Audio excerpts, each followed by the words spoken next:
Hello दोस्तों, मेरा नाम है हर्ष पांचाल और डिकोडिंग एसएससी पे आपका स्वागत है। ये वीडियो स्पेशली उन बच्चों के लिए होने वाली है जिनके मॉक्स में जो मार्क्स हैं वो स्टक हो चुके हैं।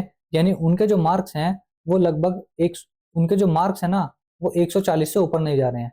तो ये वीडियो स्पेशली उन्हीं बच्चों के लिए है जो 140 के आसपास ही लगभग जिनके मार्क्स जो हैं वो आ रहे हैं और वो मेहनत करने के बाद भी, लगातार मॉक देने के बाद भी उनके जो मार्क्स हैं वो ऊपर जो है वो नहीं जा रहे हैं।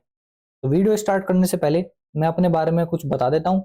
देखिए, मेरा जो सीजीएल प्री 2024 में जो रो स्कोर था वो 167 था और जो मेंस में मेरा स्कोर 327 था और मैं 2 टाइम्स एमटीएस सेलेक्टेड भी हूँ और एमटीएस 2024 में मेरी जो ऑल इंडिया रैंक है वो 812 थी।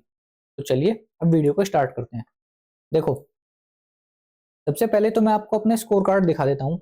देखिए, ये सीजीएल 2022 का स्कोर कार्ड है जब मैंने अपना जो पहला प्री दिया था, और ये सीजीएल 2024 का स्कोर कार्ड है प्री का। देखो, सीजीएल 2022 में मेरे केवल 119 मार्क्स बने थे, यानी आपके जितने चल रहे हैं उससे भी कम। और ये फाइनलाइज यानी जो नॉर्मलाइज होकर 133 हो गए थे, यानी 119 केवल। आप समझ सकते हैं कि उस समय मेरा लेवल क्या होगा। और अब 2024 में मेरे जो रो स्कोर है वो 164 बना है और ये नॉर्मलाइज 167 हो गया था। तो यानी इतना डिफरेंस, ये जो डिफरेंस है ना, ये 45 नंबर का डिफरेंस है। तो मैं आपको बताऊंगा कि ये इतना डिफरेंस, 45 नंबर का डिफरेंस आया कैसे। अगर आपके मार्क्स नहीं बढ़ रहे हैं, आपको क्या करना है, क्या नहीं करना है ताकि आपके मार्क्स बढ़ जाएं। और यकीन मानिए, अगर आप मेरी चीज को फॉलो करते हैं तो आपके मार्क्स जो हैं वो डेफिनेटली बढ़ेंगे।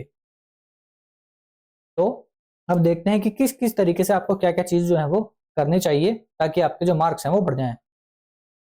देखो, अभी सीजीएल में तकरीबन जो है ना, सीजीएल के प्री में 70 दिन बचे हैं। 70 से 75 दिन जो है वो बचे हैं और इतना टाइम सफिशियंट है। आपके तकरीबन जो 20 मार्क्स हैं वो बड़ी आसानी से इतने समय में 20 से 25 मार्क्स जो है वो बढ़ाए जा सकते हैं। कैसे बढ़ेंगे, तो चलिए अब मैं बताता हूँ वो कैसे बढ़ेंगे। सबसे पहले, आप लगातार मॉक दिए जा रहे हैं, मॉक पे मॉक दे रहे हैं, लगातार मॉक लगाने के बाद भी आपके मार्क्स नहीं बढ़ रहे। उसके दो रीजन हैं। नंबर एक, कि आप उसका एनालिसिस प्रॉपर नहीं कर रहे हैं। अगर आप एनालिसिस कर रहे होते तो आपके धीरे धीरे 2-4 मार्क्स करके, 5 मार्क्स करके आप तक बढ़ गए होते। क्योंकि आप एनालिसिस नहीं कर रहे तो इसलिए आपके जो मार्क्स हैं वो स्टक हो गए। दूसरा, टाइम मैनेजमेंट। आपको जो है वो टाइम मैनेजमेंट नहीं हो पा रहा है, आपको टाइम की कमी पड़ रही है एग्जाम में, ये रीजन भी हो सकता है। और तीसरा क्वेश्चन, तीसरी जो चीज है, टाइप्स ऑफ क्वेश्चन। आपको एसएससी में टाइप्स ऑफ क्वेश्चन नहीं पता है कि एसएससी किस टाइप के क्वेश्चन जो है वो पूछ रहा है। इसके अलावा एक रीजन है आपका सिली मिस्टेक, सिली मिस्टेक। और दूसरा, इसके अलावा रॉन्ग क्वेश्चन। ये सारे के सारे रीजन हैं जिसके कारण आपके जो मार्क्स हैं वो नहीं बढ़ रहे हैं। इसमें सबसे बड़ा रीजन है आपका एनालिसिस। आप नहीं जान पा रहे हैं कि किसी क्वेश्चन में मुझे इतने समय लगना चाहिए था लेकिन इतना लगा। आप उसकी बेस्ट अप्रोच नहीं जान पा रहे हैं, आप लगभग टाइम मैनेजमेंट नहीं कर पा रहे हैं, आपको नहीं पता या आप नहीं जान पा रहे हैं उस चीज को कि आप गलती कहाँ कर रहे हैं। अगर आप अपनी गलती को पकड़ लेंगे तो आपके जो मार्क्स है वो डेफिनेटली बढ़ेंगे। देखो, आप प्री में क्या है, आपको 60 मिनट मिलेगी और आपको 60 मिनट में 100 क्वेश्चन करने पड़ेंगे। तो पहली बात तो आपको पैनिक नहीं होना है कि 60 मिनट में 100 क्वेश्चन देखकर, हड़बड़ाना नहीं है। हड़बड़ाओगे तो ऑलरेडी मार्क्स जो है वो आपके कम आएंगे। अब देखो, आप गलती कहाँ कर रहे हैं, आपका प्रॉपर एनालिसिस नहीं हो रहा है या टाइम मैनेजमेंट आप गलत कर रहे हैं। आपको पैटर्न जो है एसएससी का टाइप ऑफ क्वेश्चन का नहीं पता है। जैसे अब मैं बात करता हूं, देखो जैसे रेस का एक क्वेश्चन है, मान लो रेस का क्वेश्चन आप कर तो दोगे लेकिन वो जब एग्जाम में आपके सामने आ रहा है तो वो रेस का क्वेश्चन आपसे ज्यादा टाइम ले जा रहा है। जैसे मान लो एग्जाम में सर्कुलर रेस से क्वेश्चन आ गया, तो वो रेस का क्वेश्चन आप बाद में तो कर दोगे मॉक के बाद, लेकिन आपसे वो मॉक में नहीं हो रहा है। क्यों नहीं हो रहा है? क्योंकि आपको जो जो पैटर्न है ना क्वेश्चंस का एसएससी के, वो ढंग से मालूम नहीं है। या उसका दूसरा रीजन ये भी हो सकता है कि आप में प्रैक्टिस की कमी है, कि आपने प्रैक्टिस कम करी है जिसके कारण आपके साथ ऐसा हो रहा है।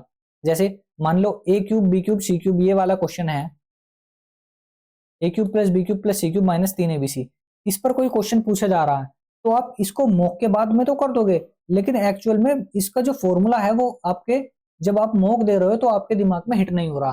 तो इस तरह की चीजें अगर आपके साथ हो रही हैं तो ये वीडियो स्पेशली आपके लिए ही है। देखो, सबसे पहले तो आपको पैटर्न आप दे रहे हो, तो जो गलत चीजें हो रही हैं, यानी जो भी आप गलत कर रहे हो, जो क्वेश्चन आपने रोंग करा, जो आपने क्वेश्चन रोंग करा, जिसमें आपका टाइम ज्यादा लगा, टाइम आपका ज्यादा लगा, आपने कोई क्वेश्चन स्किप कर दिया, तो आपको तय करना है कि आपका जो क्वेश्चन गलत है वो क्यों गलत हुआ, टाइम ज्यादा लगा तो क्यों लगा, इसकी बेस्ट जो अप्रोच है वो क्या हो सकती है, आपने स्किप करा तो क्यों करा, क्या कारण हो सकते हैं इसके। अगर आप इन सब चीजों के पीछे जो वाय है उसको जान गए तो यकीन मानिए कि आपके मोक्ष में जो मार्क्स है वो बढ़ना तय है। दूसरी चीज, टाइप्स ऑफ पैटर्न, आपको पैटर्न पूरा का पूरा पकड़ में होना चाहिए एसएससी का, तभी आपके मार्क्स बढ़ेंगे। जैसे अगर आपको पता होगा कि ए cube b cube c cube minus 3abc पर एक क्वेश्चन आएगा, तो आप उसकी तैयारी ढंग से करके जाएंगे तो आप उसको जल्दी डील कर लेंगे। जैसे फिगर काउंटिंग, आपको पता है कि आप फिगर काउंटिंग एग्जाम में फिगर काउंटिंग का एक क्वेश्चन आएगा, अगर वो आपने ढंग से कर दिया तो आपका टाइम बच जाएगा और आपके जो मार्क्स है वो मिल जाएंगे। अगर आपने नहीं करा तो वो टाइम भी लगाओगे उसमें, वो मार्क्स भी नहीं मिलेंगे। जैसे चुनाव वाला क्वेश्चन, एक इलेक्शन बेस्ड क्वेश्चन आएगा एग्जाम में, आप मॉक के बाद तो उसको तो कर देंगे, लेकिन आपसे वो मॉक में नहीं हो रहा, तो ये रीजन है आपकी प्रैक्टिस की कमी।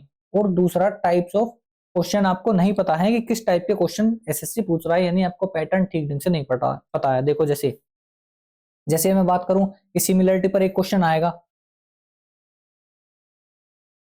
सिमिलरिटी पर एक क्वेश्चन आएगा, ट्राइंगल की सिमिलरिटी पर या दूसरी चीज पर एक क्वेश्चन आएगा, बाद में कर दोगे लेकिन वो मॉक में नहीं हो रहा, इसका मेन रीजन है प्रैक्टिस। एंगल फाइंड करने वाले पर एक क्वेश्चन आएगा, डिसऑनेस्ट डीलर पर एक क्वेश्चन आएगा, डिस्काउंट पर एक क्वेश्चन आएगा।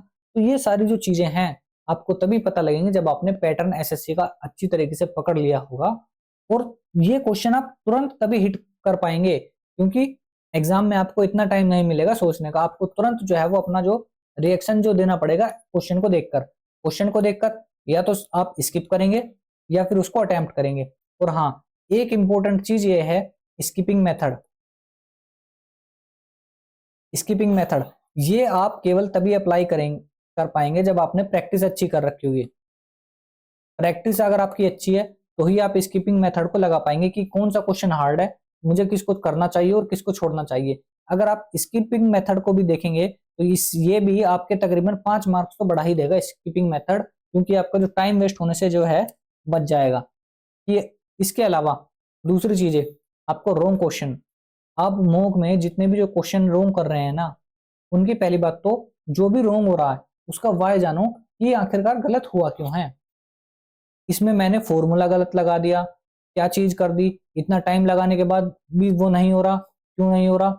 अगर आप इसका वाय जान गए तो आपके जो मार्क्स हैं वो डेफिनेटली बढ़ जाएंगे। देखो जितने भी रॉन्ग क्वेश्चन हो रहे हैं ना, इनकी जितने शॉर्ट ट्रिक्स हैं, जितने भी शॉर्ट ट्रिक्स हैं, जो आप क्वेश्चन गलत कर रहे हो या जिसमें टाइम ज्यादा लग रहा है, तो उनकी क्या करो, जो शॉर्ट ट्रिक्स है ना, उनकी एक छोटी सी कॉपी बना लो और कॉपी में नोट कर लो। दूसरी चीज, अपनी कैलकुलेशन फास्ट करने के लिए तो डेली आप थोड़ी सी जो है वो कैलकुलेशन करते रहो, तकरीबन 15 से 20 मिनट, ताकि कैलकुलेशन आपकी टिप्स पे हो जाए।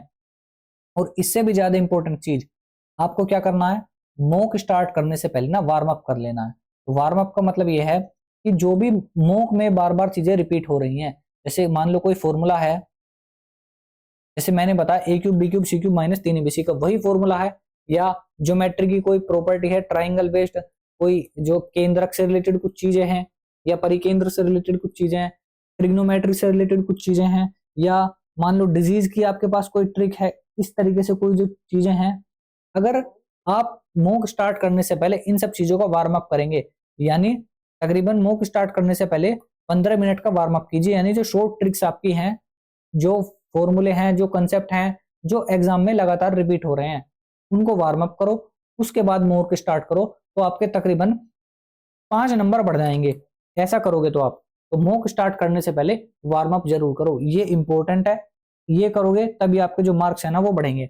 इसके अलावा देखो, जो डेली मॉक आप दे रहे हो उसमें जो भी पूछे जा रहे हैं ना फॉर्मूले, उनका लगातार रिवीजन करते रहो। देखो जैसे आपने 5 मॉक दिए, तो 5 मॉक में कुछ कॉमन चीजें होंगी, उन कॉमन चीजों को फाइंड करो, वो कॉमन चीजें हैं क्या, कॉमन चीजें हैं क्या।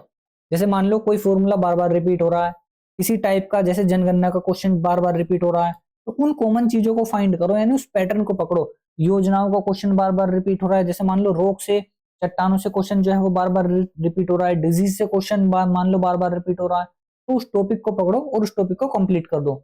जैसे मान लो डिसऑनेस्ट डीलर का आप देख रहे हो कि 4-5 मॉक आपने लगाए और आपको पता लगा कि डिसऑनेस्ट डीलर का एक क्वेश्चन आ रहा है, तो उसके जितने भी क्वेश्चन, उस टाइप के जितने भी क्वेश्चन है ना, उसको आप बैठो और कर लो। तो अगर आप इन सब चीजों को करोगे, यानी कॉमन पैटर्न को पकड़ोगे कि क्या क्या रिपीट हो रहा है, जो मॉक में बार बार चीजें रिपीट हो रही हैं, उनकी कॉपी बना लो, उनको नोट डाउन कर लो और उनका टाइम टू टाइम जो है वो रिवीजन करते रहो। रिवीजन करने के बाद अगर मॉक लगाओगे तो जरूर आपके जो मार्क्स है ना वो बढ़ जाएंगे। जैसे CISI वाला कॉन्सेप्ट, इनकी जो किस्त होती है वो बच्चा मॉक के बाद तो कर देगा, लेकिन वो मॉक में नहीं होगा। क्यों नहीं होगा? उसकी प्रैक्टिस का अभाव है, उसको नहीं पता कि इस टाइप का, इस पैटर्न का क्वेश्चन बार बार फंस रहा है। ये करोगे। इसके अलावा जो भी शॉर्ट ट्रिक्स है ना, वो वार्म अप से पहले रिवाइज कर लो, चाहे वो डिजीज की शॉर्ट ट्रिक्स हो, चाहे वो रीजनिंग की ट्रिक हो, यानी रीजनिंग के कुछ लॉजिक हो कि जैसे ए है यहाँ पर, तो यहाँ पर ए क्यूब आएगा, यहाँ पर जैसे 2 है तो यहाँ पर 8, ये इसका क्यूब हो गया। इस तरीके जितने भी जो ट्रिक है ना, आपको वार्म अप से पहले पढ़नी है, यानी मॉक स्टार्ट करने से पहले उसको पढ़नी है, ताकि आप मॉक में जो है आपके अच्छे 5 से 7 नंबर बढ़ जाएं। कुछ जीके की ट्रिक, जैसे डिजीज की ट्रिक होती हैं, राष्ट्रपति के या उपराष्ट्रपति के कुछ अनुच्छेद हैं, या कोई इंपॉर्टेंट चीजें हैं, मॉक स्टार्ट करने से पहले उनका 10 से 15 मिनट या 20 मिनट जो है वो रिवाइज कर लो। आपके जो मार्क्स हैं वो डेफिनेटली जो है वो बढ़ जाएंगे। अगर आप इन सब चीजों को धीरे धीरे धीरे धीरे करके फॉलो करोगे तो मार्क्स तो बढ़ना देखो तय है। इसके बाद देखो, अब बात करते हैं जो मॉक में बार बार रिपीट होने वाली कैलकुलेशन है।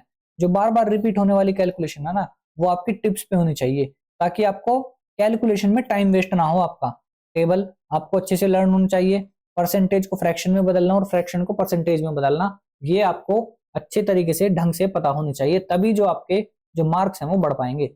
दूसरी चीज, और ये चीज सबसे ज्यादा इंपॉर्टेंट है, देखो वार्म अप के बाद, जैसे मान लो आपने मॉक स्टार्ट नहीं करा, मॉक स्टार्ट करने से पहले आपने क्या करा, थोड़ा वार्म अप करा। जैसे मान लो आपने वार्म अप कर लिया, फॉर्मूला रिवाइज कर लिया, कोई ट्रिक पढ़ ली जो बार बार रिपीट हो रही है, ठीक है, प्लांट किंगडम एनिमल किंगडम से जो बार बार रिपीट होने वाले क्वेश्चन है, ठीक है, जीडीपी से रिपीट होने वाले क्वेश्चन है, जीडीपी का फॉर्मूला है, आपने रिपीट जो है उसको वार्म अप कर लिया। तो अब आपको मॉक स्टार्ट आपने नहीं करा और आपने वार्म अप कर लिया, तो वार्म अप करने के बाद ना कोशिश करो कि 2 से 3 मिनट के लिए अपने माइंड को बिल्कुल रिलैक्स करो, बिल्कुल काम करो। यानी 2 से 3 मिनट आंख बंद करो और चुपचाप कुछ मत सोचो, लंबी लंबी सांस लो, यानी गहरी सांस लो, 2 से 3 मिनट ऐसा करो तो आपको बहुत रिलीफ मिलेगी। आपका जो माइंड है ना वो एकदम शांत हो जाएगा और आपका जो फोकस है मॉक पर बढ़ जाएगा।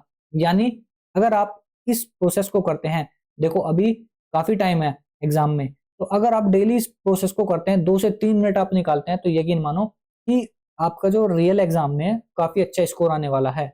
और आपको ये सब चीजें रियल एग्जाम में भी करनी है, वहां पर भी अपना जो पेपर है स्टार्ट करने से पहले वहां पर भी आपको 2 से 3 मिनट का रिलैक्स करना है।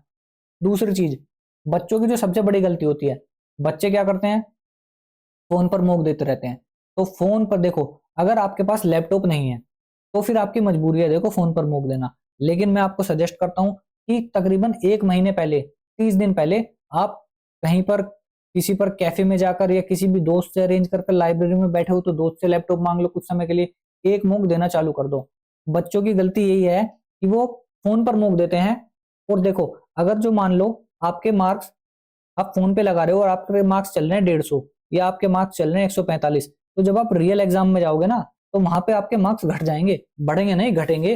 रीजन ये है क्योंकि आपको लैपटॉप पर या पीसी पर जो मॉक देने की आदत नहीं है, आपको माउस पकड़ा नहीं जा रहा ठीक ढंग से, तो वहां पर जो माउस के टक टक करेंगे ना तो आपको कंफ्यूजन पैदा करेगी और आपको बहुत अटपटी चीजें लगेंगी, तो इसलिए आपके मार्क्स जो है वो डिक्रीज हो जाएंगे। देखो, अगर आप अभी से लैपटॉप पे या पीसी पे माउस देते हो और इसके साथ आपको एक वायर्ड जो माउस है वो भी रखना है, तो ऐसा करेंगे ना आप, अगर फोन की जगह आप सीधा लैपटॉप पर माउस, जो लैपटॉप पर टेक्स्ट जो मॉक है ना वो देंगे या फोन की जगह, तो आपके सीधे के सीधे 8 से 10 मार्क्स इंक्रीज हो जाएंगे। और ये मैं अपने एक्सपीरियंस से बता रहा हूँ, आपको भी यही करना है। देखो, जो बच्चे फोन पर मॉक दे रहे हैं, आप तकरीबन 20 दिन लैपटॉप पर जो है मॉक लगाओ, तो आपके बिना कुछ पढ़े, मैं सीधी बात करता हूं, बिना कुछ पढ़े आपके 8 से 10 मार्क इंक्रीज हो जाएंगे केवल फोन से लैपटॉप में स्विच करने पर। तो इस चीज का आपको खास बात ध्यान रखना है।